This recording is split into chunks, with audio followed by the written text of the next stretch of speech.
Alright guys, hey, look here. I've got the board set up at start.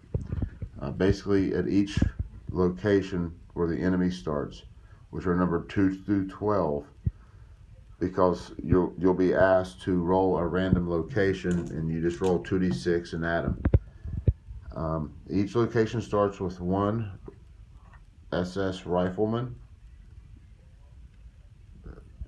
and the shield with the 3 means you have to get a 3 or higher to kill him.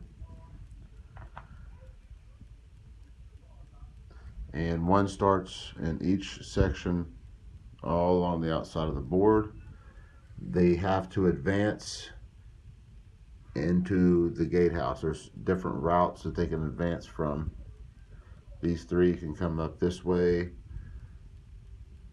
These 3 can come this way and this way. Or, no, I'm sorry, this way.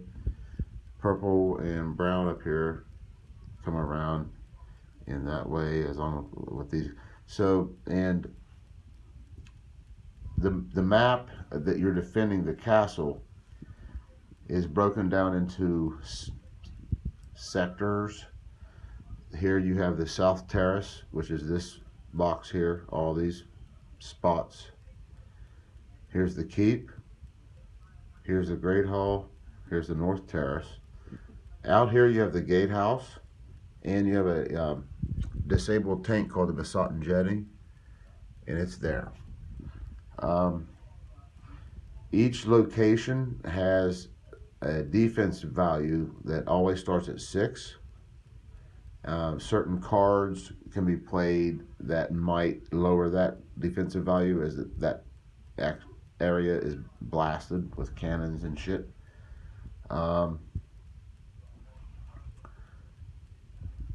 Your starting figures, these are the action tokens.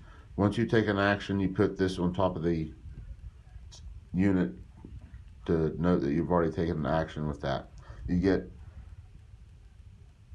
3 actions around, or is it 5?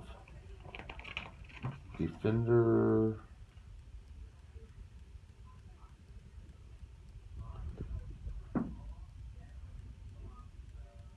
Five actions. You get 5 actions. At the start of the game, you have 20 pieces that start off board.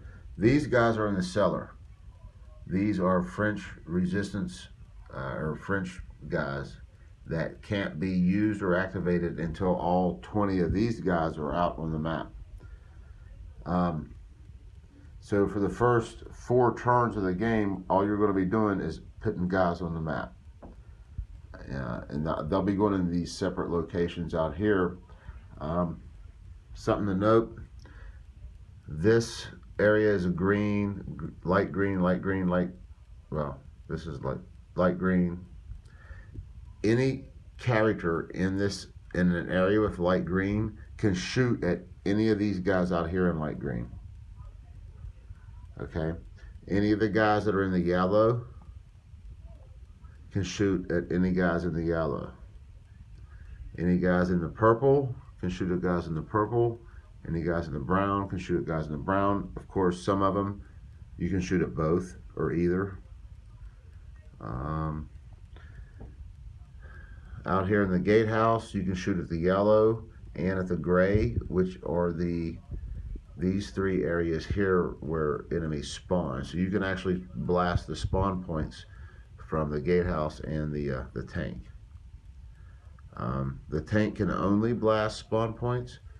The gatehouse can target yellow sections, but also spawn points.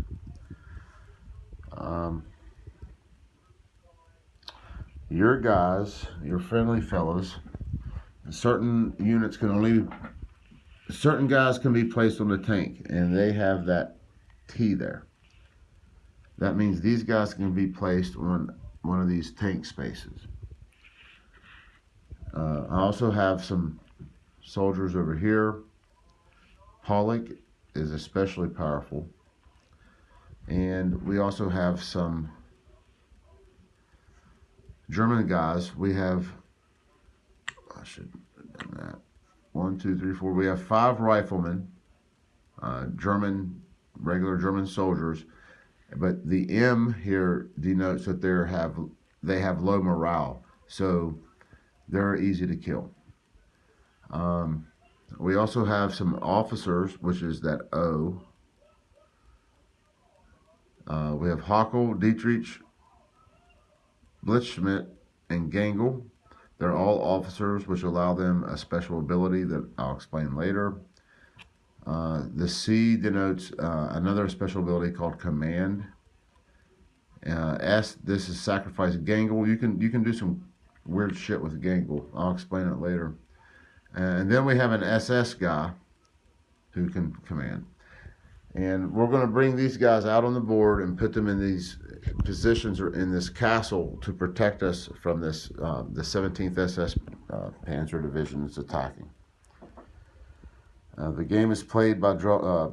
You get 5 actions, and then you draw 3 enemy cards and do what the enemy cards say.